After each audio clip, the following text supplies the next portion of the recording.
अस्सलाम वालेकुम dear students, how are you? कैसे हैं आप?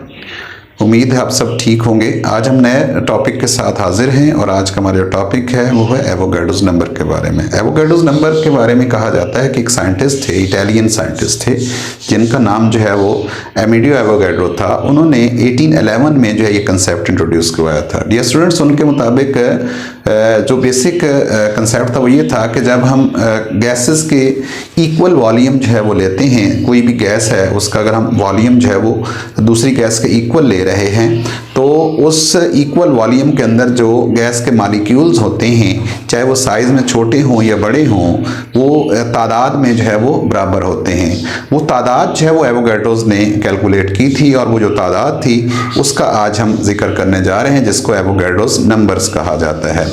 तो डियर स्टूडेंट्स, टॉपिक को स्टार्ट करते हैं। सबसे पहले जो है वो एवोगाड्रोस नंबर की जो हमारे पास डेफिनेशन है। एवोगाड्रोस नंबर जो हैं जिनको हम एन ए से रिप्रेजेंट करते हैं, यहाँ पर एन जो है वो कैपिटल होता है, ए भी कैपिटल होता है, लेकिन इनका साइज जो है वो डिफरेंट होता है। एन थोड़ा बड़े साइज में लिखा जाता है, जबकि जो ए है उसका साइज थोड़ा छोटा होता है। और इनकी जो तादाद जो एवोगाड्रोस ने मालूम की थी वो क्या थी? 6.02 × 10⁻23। ये 1811 की बात है, मैंने पहले आपको बताया है शुरू में। तो 1811 में जो है एवोगाड्रोस नंबर जो है वो डिस्कवर हुए और इनके ऊपर बात की गई। इनकी डेफिनेशन क्या है? द नंबर ऑफ पार्टिकल्स की तादाद। याद रखिएगा जी स्टूडेंट्स, जो पार्टिकल्स होते हैं ये हम केमिस्ट्री के अंदर वर्ड यूज़ करते हैं और इनसे मुराद आमतौर पर हम एटम्स लेते हैं, मॉलिक्यूल्स लेते हैं, या फिर फार्मूला यूनिट्स या आइंस वगैरह इससे आमतौर पर मुराद ली जाती है। तो नंबर ऑफ पार्टिकल्स होते हैं वो क्या हो सकते हैं? एटम्स होते हैं, मॉलिक्यूल्स हो सकते हैं, आइंस हो सकते हैं, फार्मूला यूनिट्स हो सकते हैं, present in 1 mole of a substance. अब यहाँ पर जो अहम बात है वो ये है कि कोई भी चीज़ जो इसका 1 मोल है उसके अंदर जितने पार्टिकल्स होंगे, चाहे वो एटम्स हो, मॉलिक्यूल्स हो या आइंस हो, उन्हें हम आम तौर पर एवोगाड्रोस नंबर कहते हैं। याद रखिएगा, जो हमारे पास यहाँ पर एग्जांपल्स हैं उसमें बताया गया है कि कार्बन एक एलिमेंट है जिसके एटम का मास जो होता है वो 12 ग्राम होता है। जब हम उसको 12 ग्राम करते हैं तो याद रखिएगा वो हमारे पास 1 मोल जो है वो बन जाता है। और 1 मोल के अंदर जो पार्टिकल्स की तादाद होती है, कार्बन का जो 1 मोल होता है उसमें 6.02 × 10⁻23 एटम्स होते हैं। क्योंकि कार्बन एलिमेंट है तो एलिमेंट डेफिनेटली जो है उसके अंदर एटम्स की तादाद होगी। याद रखिएगा, ये वैसी ही बात है जैसे हमने कहा था कि 1 दर्जन जो चीज़ होती है, यानी 1 मोल जो सब्सटेंस है, 1 दर्जन में जैसे 12 चीज़ें होती हैं, वैसे ही 1 मोल के अंदर 6.02 × 10⁻23 जो है वो पार्टिकल्स होते हैं। ये कंसेप्ट तकरीबन इसको समझने के लिए आपको वो डजन की एग्जाम्पल याद रखनी चाहिए डियर स्टूडेंट्स। और याद रखिएगा, जब हम एटॉमिक मास को ग्राम में रिप्रेजेंट कर लेते हैं तो ये मोल तो बन ही जाता है, साथ ही इसको जो है वो हम ग्राम एटम भी कहते हैं। तो ग्राम एटम की डेफिनेशन भी आपसे पूछी जा सकती है, तो आपने ग्राम एटम में यही बताना है कि when the atomic masses are expressed in grams it is called a gram atom of that element. और ग्राम एटम को जो है वो हम एक मोल भी जो है वो कहते हैं। डियर स्टूडेंट, सेकंड एग्जांपल हमारे पास हाइड्रोजन की है। हाइड्रोजन का मास 1.008 है ग्राम है, जो कि 1 मोल का मास बनता है। और 1 मोल में एवोगाड्रोस ने कहा था जो पार्टिकल्स हैं वो 6.02 × 10⁻23 एटम्स होंगे, क्योंकि हाइड्रोजन यहाँ पर एलिमेंट है। और इसको हम, इस मास को हम क्या कह सकते हैं? ग्राम एटम भी कह सकते हैं। सिमिलरली जो नाइट्रोजन उसका मास 14 है, 14 जो है वो 1 मोल का मास बनता है और 1 मोल में पार्टिकल 6.02 × 10⁻23 एटम्स होंगे, जिनको हम ग्राम एटम्स कहेंगे। ये जो 3 एग्जांपल्स हैं ये हमारे पास एलिमेंट्स की हैं। एलिमेंट्स के जो है एटॉमिक मासेस को हमने यहाँ पर रिप्रेजेंट किया है। सेकंड 2 एग्जांपल्स हमारे पास वाटर और सल्फ्यूरिक एसिड की हैं, जो कि मॉलिक्यूलर कंपाउंड्स हैं। और मॉलिक्यूलर कंपाउंड में H2O का जो मास है हम पहले जानते हैं ये 18 होता है। और 18 जो है ग्राम में अगर वो बन जाए तो वो मोल होता है, और मोल के अंदर वही पार्टिकल जो हम ऊपर बात कर चुके हैं 6.02 × 10⁻23 मॉलिक्यूल्स होंगे, क्योंकि ये मॉलिक्यूलर कंपाउंड है। और इसको हम ग्राम मॉलिक्यूल भी कहेंगे। आप आपसे पूछ सकता है डियर स्टूडेंट्स कि ग्राम मॉलिक्यूल क्या है, तो आपने कहना है कि gram molecule when the molecular masses of a molecular compounds are expressed in grams it is called a gram molecule. Similarly H2SO4 जो है उसका मास 98 ग्राम होता है, जो कि मोल कहलाता है। और मोल आपको पता है कि जब मैसेज को हम ग्राम में एक्सप्रेस करते हैं तो वो मोल होते हैं, ये मोल के कंसेप्ट में हम बात कर चुके हैं।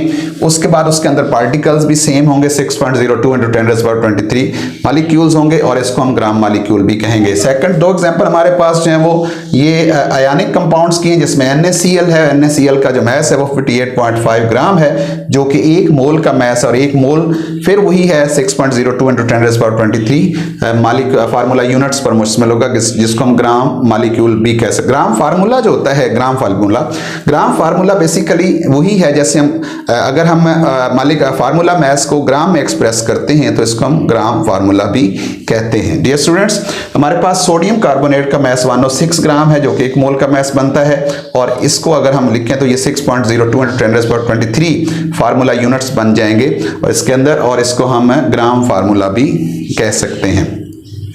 ये स्टूडेंट यहाँ पर हमें आइडिया हो गया कि जब भी हम पार्टिकल्स को जो है वो लिखते हैं एक मोल के अंदर, तो वो मोल के पार्टिकल जो है वो गैडोज नंबर होते हैं, और वही जो है वो तादाद हमारे पास एक फिक्स तादाद है, जिसको हम 6.02 × 10⁻23 कहते हैं। डियर स्टूडेंट्स, यहाँ पर जो नेक्स्ट बात हमारे पास वो ये है कि वाटर जो है उस आपको पता है H2O उसका फार्मूला, और H2O जो है उसके अंदर 2 हाइड्रोजन एटम्स होते हैं और 1 ऑक्सीजन एटम होता है। अब 2 जो हाइड्रोजन एटम है, एक हाइड्रोजन एटम जो है एक मोल को रिप्रेजेंट करता है, 2 हाइड्रोजन एटम होंगे तो ये 2 मोल को रिप्रेजेंट करेंगे, और 2 मोल में 1 मोल में आपको पता है पार्टिकल 6.02 × 10⁻23 एटम्स होंगे, क्योंकि ये एलिमेंट है, और क्योंकि ये 2 एटम्स हैं तो इसलिए हम इन पार्टिकल्स को 2 से मल्टीप्लाई कर देंगे।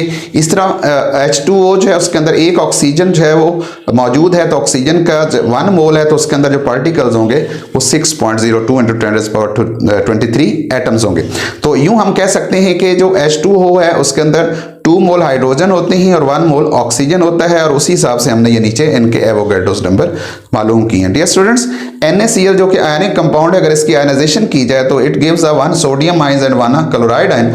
1 sodium ions represent 1 mole of a sodium ion and 1 mole will contain a same number of particle means 6.02 × 10⁻23, and similarly chloride ion is also 1 mole of a substance, तो chloride ions will contain a 6.02 × 10⁻23 ions।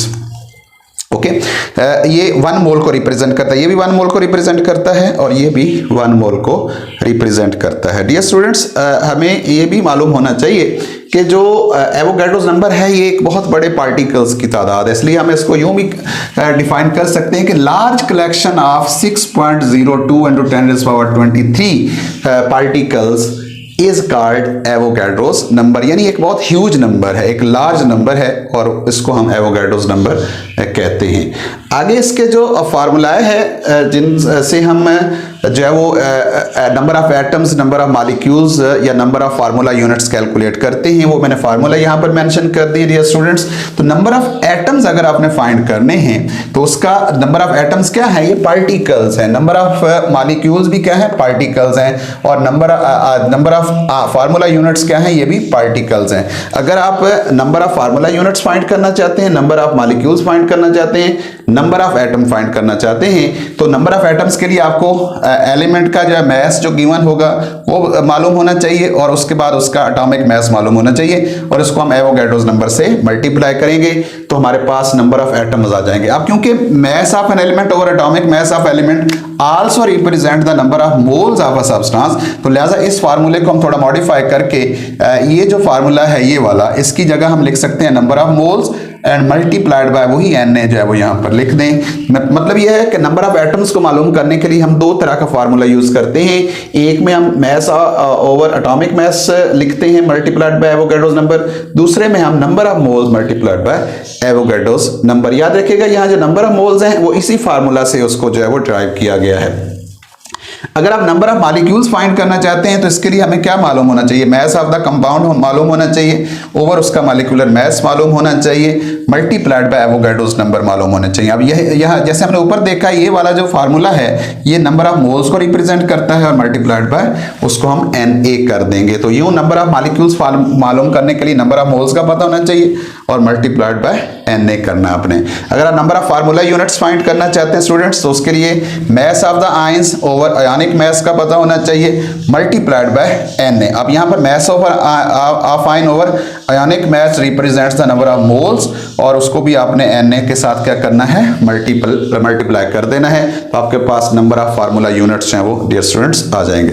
अगर हम इसको collective formula की शक्ल में लिखना चाहें तो फिर हम लिखेंगे यहाँ पर नंबर ऑफ पार्टिकल्स। अगर आप पार्टिकल्स निकालना चाहते हैं तो उसके लिए क्या होना चाहिए, जो नॉन मास होगा, चाहे वो एटॉमिक मास हो, चाहे वो मास ऑफ कंपाउंड हो, चाहे वो मास ऑफ आयन हो, ओवर उसको आपने किससे डिवाइड कर देना है, मोलर मास। अब कोई भी मोलर मास हो सकता है, चाहे वो आयनिक मास हो, मॉलिक्यूलर मास हो या एटॉमिक मास हो, मल्टीप्लाइड बाय हमने किससे कर देना, इसको एवोगैड्रोस नंबर से कर देना। इसको भी अगर हम मॉडिफाई करें तो यहां पर क्या आ जाएंगे, मोल्स आ जाएंगे, क्योंकि ये मोल्स को रिप्रेजेंट करता है। मल्टीप्लाइड बाय हमने कैसे कर देना, इसको एवोगैड्रोस नंबर से कर देना है। तो नंबर ऑफ पार्टिकल्स मालूम करने का जो कलेक्टिव फार्मूला है वो ये बनता है। अगर आप इंडिविजुअल पार्टिकल्स फाइंड करना चाहते हैं, atoms, number of molecules, number of formula units, तो उनके फार्मूला जो है वो डिफरेंट हो जाएंगे एक दूसरे से, और वो मैंने आपको यहाँ पर एक्सप्लेन कर दिया है कि ये कैसे मुख्तलिफ होंगे, और कलेक्टिव करने से जो है वो कैसे हम नंबर ऑफ पार्टिकल्स फाइंड कर सकते हैं। स्टूडेंट्स होपफुली आपको आइडिया हो गया होगा एवोगैड्रोस नंबर क्या होते हैं, नंबर ऑफ पार्टिकल्स हैं। फिर हमने एग्जांपल्स यहाँ पर देखी हैं, एलिमेंट्स की एग्जांपल है, मॉलिक्यूलर कंपाउंड्स की, आयनिक कंपाउंड्स की हैं। फिर हमने किसी कंपाउंड के अंदर एटम्स अगर मौजूद हो तो उसके अंदर एवोगैड्रोस नंबर कैसे निकालते हैं, और फिर हमने ये भी देखा कि कोई आयनिक कंपाउंड है तो उसमें आयंस हो तो उसके अंदर हम नंबर ऑफ पार्टिकल्स कैसे फाइंड करते हैं। और फिर हमने यहाँ पर डिफरेंट फार्मूला है जो है उनको डिस्कस किया है कि कैसे हम number of particles, number of atom, number of molecules और नंबर ऑफ फार्मूला यूनिट्स को निकाल सकते हैं। होपफुली आपको ये जो एवोगैड्रोस नंबर का बेसिक कंसेप्ट है स्टूडेंट्स ये क्लियर हो गया होगा। अगली वीडियो तक दुआओं में याद रखिएगा। अल्लाह हाफिज़।